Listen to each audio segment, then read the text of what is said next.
Donc on est toujours dans la 9e ambiguïté qui consiste à dire que le prophète Mohammed sallallahu alayhi wa sallam n'est pas un prophète. Donc on a vu un extrait où l'intervenant, il prétend que le prophète Mohammed sallallahu alayhi wa sallam n'est pas un prophète parce que la Bible annonce qu'il n'y a rien après le Messie. On a dit qu'on allait réfuter son argument en 3 points. Dans une vidéo précédente, on a donné le premier point. Le premier point, c'était son affirmation, et c'est sur cette affirmation-là qu'il base son argument. Et on a détruit cette affirmation. Son affirmation consiste à dire que l'islam est la continuité du judaïsme et du christianisme. Donc il se base sur ce postulat-là. Donc il affirme que l'islam, c'est la continuité du judaïsme et du christianisme. Et dans la vidéo précédente, on a réfuté cela. Et donc, c'est à partir de ce postulat-là que vient son argument qui est nul. Et donc, on a démonté cela. Et donc, lui, il a dit, comme l'islam, c'est la continuité du judaïsme et du christianisme, et que, selon lui, encore une fois, le judaïsme et le christianisme dit qu'il n'y aura rien après le Messie, donc Mohammed ne peut pas être un prophète. Donc, là, on va voir la deuxième partie. La première partie, c'était détruire cette parole-là, ce postulat-là, qui consiste à dire que l'islam, c'est la continuité du judaïsme et du christianisme. On a vu que c'était faux. Maintenant qu'on sait que c'est faux, on va continuer sa parole et on va la réfuter. Il a dit que la tradition judéo-chrétienne, ça aussi on a répondu à cette affabulation, cette parole qui est vide de sens, ça veut rien dire tradition judéo-chrétienne. Mais il a dit que la tradition judéo-chrétienne affirme qu'après le Messie, il n'y a personne. Et donc, comme il n'y a personne, le prophète Mohammed sallam n'est personne. Et donc, c'est pas un prophète. On va répondre à ça. Il utilise un mot qu'il ne maîtrise pas. C'est le mot Messie. Encore une fois, quand tu réfutes, tu dois être précis dans tes paroles.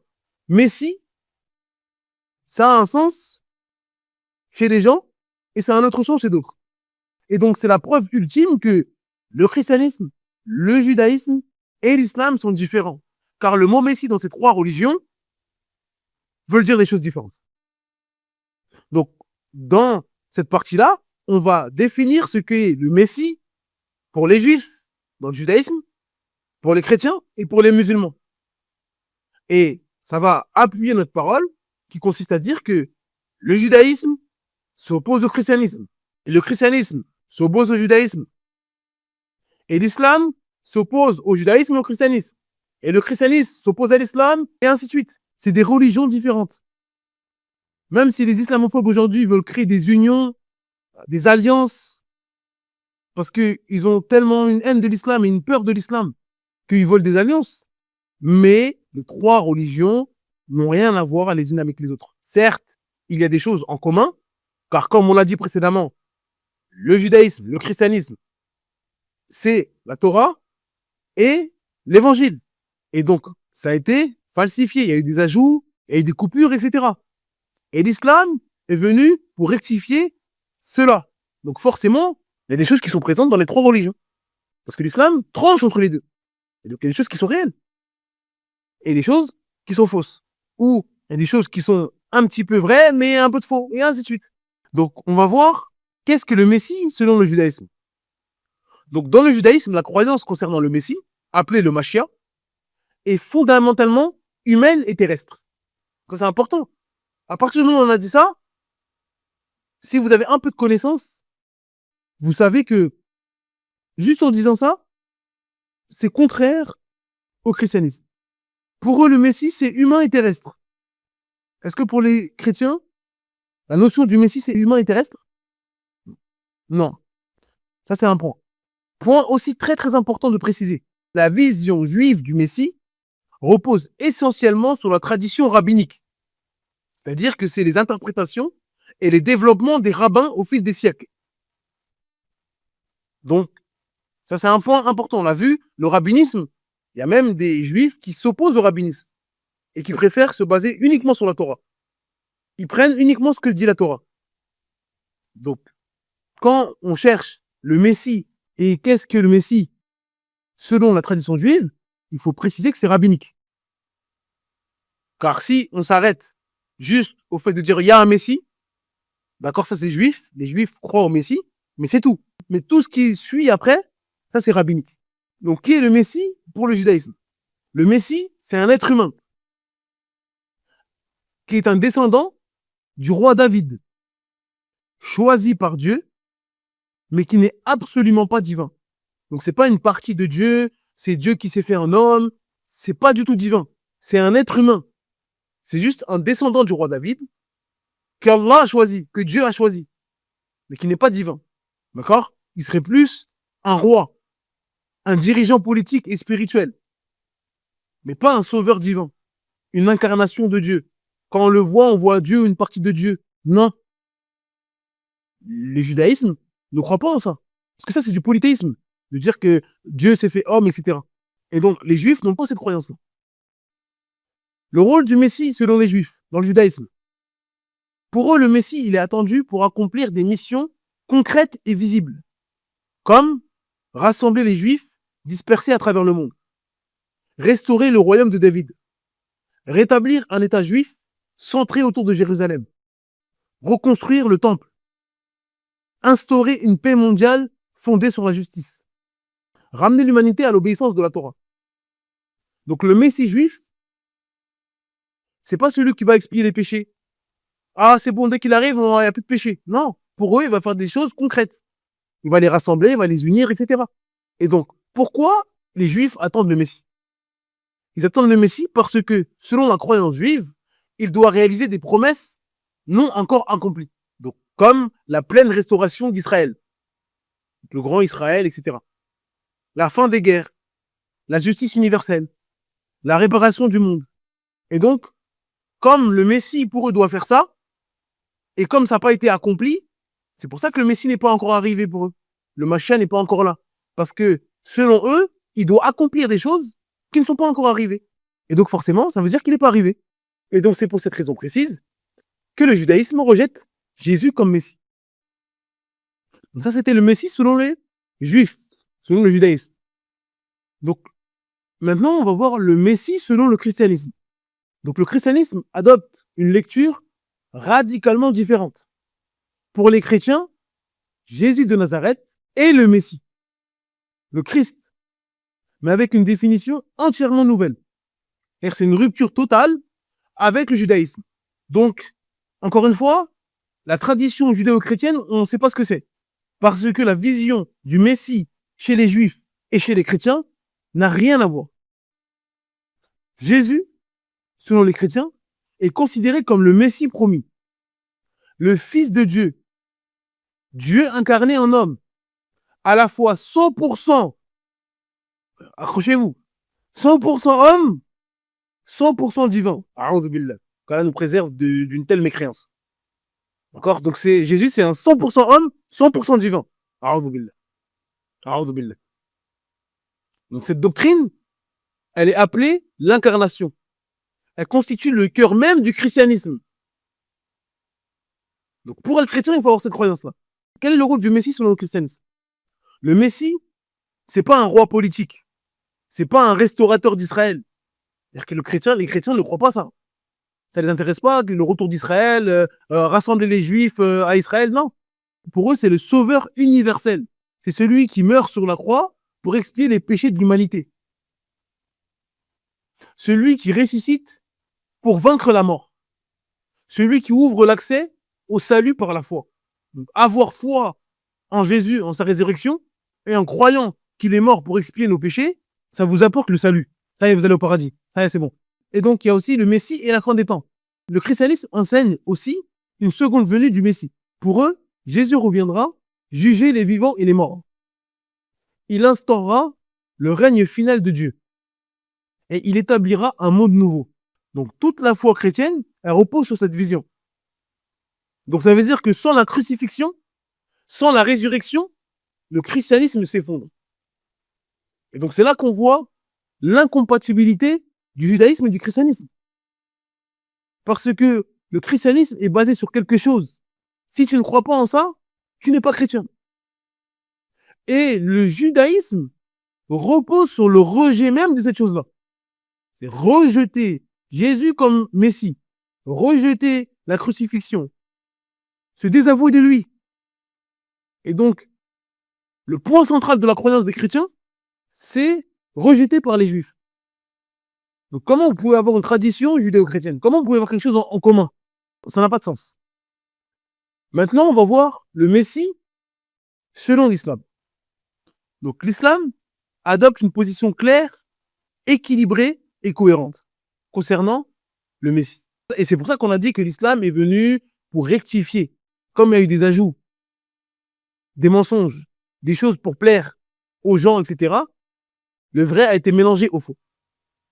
Donc l'islam est venu pour rectifier. Pas pour dire on est dans la continuité. On voit très bien qu'il n'y a aucune continuité entre le judaïsme et le christianisme. Non, l'islam est venu pour trancher entre les deux. En disant taisez-vous. Voici la vérité. Donc l'islam reconnaît Isa ou Jésus comme le Messie. Premier point. Donc l'islam dit oh vous les juifs, vous avez tort. Pourquoi? Parce que les juifs ne reconnaissent pas Jésus comme le Messie. Donc on dit vous avez tort. Et les musulmans disent mais Jésus n'est pas divin. Jésus n'est pas le fils de Dieu. Donc là on dit oh vous les chrétiens, vous avez tort. Donc, les juifs ont tort en reniant, en rejetant Jésus comme Messie. Et les chrétiens ont tort en exagérant vis-à-vis de Jésus. Jésus est un prophète. Jésus est un envoyé de Dieu. Jésus a prêché la vérité et le monothéisme. Il n'a jamais dit à personne de l'adorer. C'est pas le fils de Dieu. Et il n'a rien de divin, c'est un homme. Donc c'est ça la croyance des musulmans. Jésus, Isa, est un grand prophète. Envoyé spécifiquement aux enfants d'Israël. Pas pour l'humanité. Il est porteur de l'évangile, l'Injil authentique. Il est né d'une naissance miraculeuse. C'est-à-dire une mère sans père. Mais c'est un serviteur d'Allah. C'est un serviteur du Seigneur de l'univers. C'est pas Dieu incarné en homme. Ça, c'est la croyance du musulman. Et donc, quand on dit ça, vous voyez clairement que ça réfute les juifs et ça réfute les chrétiens. C'est pour ça qu'il n'y a pas de continuité. C'est qu'on dit, toi, t'as faux dans ça. Toi, t'as faux dans ça. Toi, t'as bon dans ça. Toi, t'as bon dans ça. Le fait de dire que Jésus n'est pas Dieu, n'est pas le fils de Dieu, c'est les juifs disaient ça. C'est pas Dieu, c'est pas le fils de Dieu. On n'adore pas les créatures, c'est un humain. Donc les juifs ont raison dans ça. Mais ils ont tort dans le fait de le rejeter de manière absolue. Comme si c'était un moins que rien. Non, c'est un prophète. C'est le Messie. Et vous auriez dû le suivre, car vous faites partie des enfants d'Israël. Et il a été envoyé aux enfants d'Israël. Autre point, l'islam affirme que Isa, Jésus n'a pas été crucifié. Il n'a pas été tué. Allah Azza wa Jal l'a élevé auprès de lui. L'islam rejette donc la divinité de Jésus, la crucifixion et l'expiation des péchés par le sang. C'est un égarement total. Dire que tous nos péchés sont pardonnés parce qu'un être humain a fait quelque chose, ça c'est contraire à l'islam. L'islam nous dit qu'on va tous être jugés en fonction de ce qu'on a fait avec nos mains. Il n'y a personne qui dit « Ah, moi c'est bon, je me suis sacrifié pour toi, t'as pas de péché. » Ça n'existe pas, ça. Le Seigneur de l'univers est juste. Chacun va être jugé en fonction de ses œuvres. Et c'est pour ça qu'on voit les chrétiens faire n'importe quoi et dire « Non, mais c'est bon. C'est bon. » Tu as une croyance que ton prophète, ou en tout cas quelqu'un que toi tu estimes être Dieu, est mort, ou le fils de Dieu, il est mort, et il s'est sacrifié pour tous les péchés déjà. Ça y est, c'est bon, on n'a plus de péché. T'as juste à croire en ça. Crois en ça et c'est bon. Tu crois qu'il est sacrifié pour nos péchés et c'est bon, t'as plus rien à faire. Rien. Non. Donc l'islam rejette cela. Ensuite, le rôle du Messie à la fin des temps. L'islam enseigne que Isa reviendra à la fin des temps, mais avec une mission très précise. Vaincre l'antéchrist. Rétablir la justice. Corriger les croyances erronées à son sujet. On les voit, les croyances erronées à son sujet. Corriger cela. Abolir les symboles de la falsification. Gouverner selon la loi du dernier des prophètes. C'est-à-dire que Isa alayhi salam, il va revenir en tant que musulman, que musulman. D'accord? Ça, c'est un prophète. Mais ça veut dire qu'il va suivre la législation du prophète Mohammed sallallahu alayhi wa sallam. Il ne va pas venir avec une nouvelle législation et avec une nouvelle prophétie. Non. Il va venir en tant que musulman. Donc quand il va prier comme les musulmans. Le jeûne, c'est comme les musulmans. Sa législation, c'est la législation de l'islam qu'on connaît aujourd'hui. Donc Jésus ne revient pas comme prophète et législateur. Non. il revient comme croyant musulman pour accomplir sa mission. Donc là, on voit clairement qu'on a 3 conceptions du Messie totalement différentes et incompatibles. C'est incompatible. On a un roi humain attendu par le judaïsme qui va rassembler tous les juifs de la terre et va reconstruire le temple. C'est que pour eux, en fait. Il y a un autre qui dit, c'est un dieu, c'est le fils d'un dieu, 100% homme, 100% humain, il est mort, il est ressuscité, son sang, il a expié nos péchés. Rien à voir avec un roi qui s'occupe du royaume d'Israël. Et un autre qui dit que c'est un prophète, c'est le Messie, c'est un homme. Les enfants d'Israël devaient le suivre car c'était un prophète. Mais quand il va revenir en tant que musulman et il va accomplir une mission, mais en aucun cas, il faut l'adorer. En aucun cas, il a de la divinité en lui. Les trois n'ont rien à voir. Il n'y a aucune vision commune. Comment on peut dire que l'islam est la continuité du judaïsme et du christianisme? C'est n'importe quoi. Et donc, comment, en se basant sur ça, comment on peut dire, je me base sur mon livre pour dire que le prophète Mohammed sallam n'est pas un prophète, car dans mon livre, il est mentionné que après le Messie, il n'y a rien. Oui, mais quel Messie tu parles? Le Messie selon la croyance juive? Le Messie selon la croyance chrétienne? Ou le Messie selon l'islam? Parce que dire après le Messie, il n'y a rien. Oui, mais nous, on a la croyance que le Messie va venir à la fin des temps. Est-ce que ça contredit le fait que le prophète Mohammed sallallahu alayhi wa sallam soit un prophète? C'est-à-dire que l'islam dit clairement que le Messie viendra à la fin des temps.